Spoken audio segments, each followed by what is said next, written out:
买阴不买阳，买阳会挨套，买阴会上涨。90%的人都不知道的买入秘密，今天就来分享一个阴线找买点的方法，让你可以买在大阳线之前，实现轻松获利。5分钟学会，少走10年弯路。我是阿哲，建议你点赞加订阅，方便后期持续学技术。第一步，你先来了解一下今天的课程大纲。阿哲会从3个方面分享3种三阴不吃阳战法。首先是三阴不吃阳的基础版本，也是标准版，专门用来把握短线的加速行情。其次是三阴不吃阳的宽松版本，把握更多市场存在的短线上涨机会。最后是三阴不吃阳的加强版本，也是最强的版本，专门把握短线加速以及波段选股。我们先学标准版。三阴不吃阳虽然有3种版本，但学会该战法只需要记住3句口诀，特别简单。第一句口诀：阳后现三阴，价格上涨，而后出现连续3天阴线的下跌。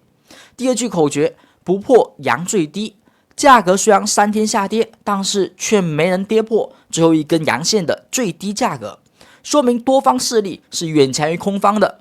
最后一句口诀：下影线进场，是指第3根阴线的影线吗？并不是，我们需要的下影线买入信号是至少有实体1半长的影线。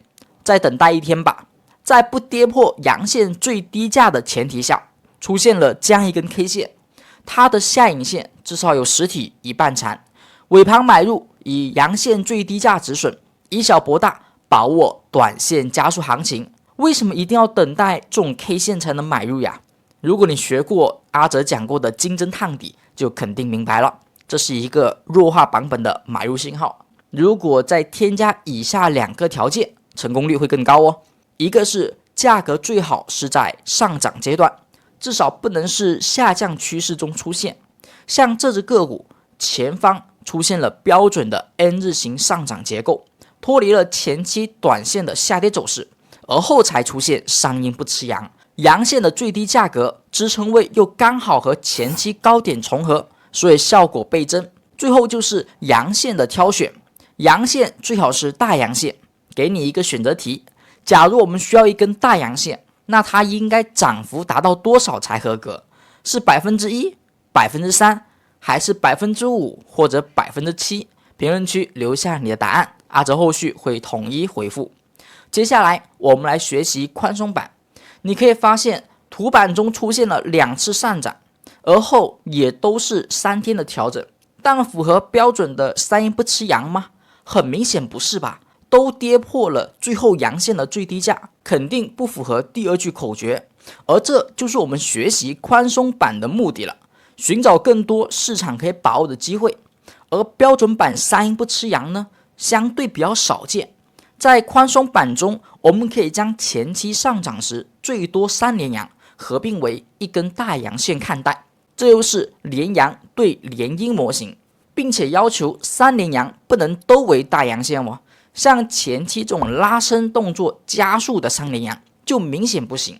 现在我们可以发现，后续3连阴调整并没有跌破大阳底，同时最后一根阴线它的下影线大于等于 K 线实体1半，符合进场条件，可以买入，以前期大阳底作为止损，再次抓住短线上涨行情。最后我们来到价格层面讲最强势的三阴不吃阳模型。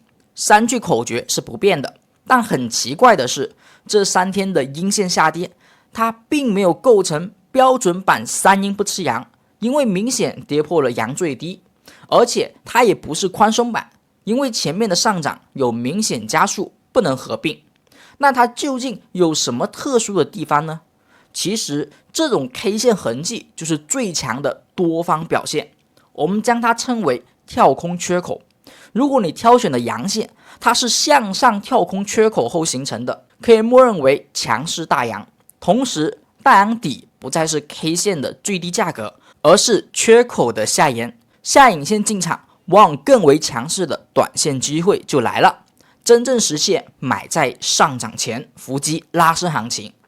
我们以一个更大的视角来复盘，刚才我们发现的加强版三阴不吃阳就出现在这里，你会发现，其实不止短线启动了，并且也带来了后续的波段行情，所以它也能够作为波段强势的一个标志。包括这里，其实也是跳空后的三阴不吃阳，不鸣则已，一鸣惊人。三阴不吃阳，买入就上涨模型，现在你学会了吗？记得点赞并订阅阿哲，方便后续学习更多技术分析干货。下期更加精彩，我们下期再见。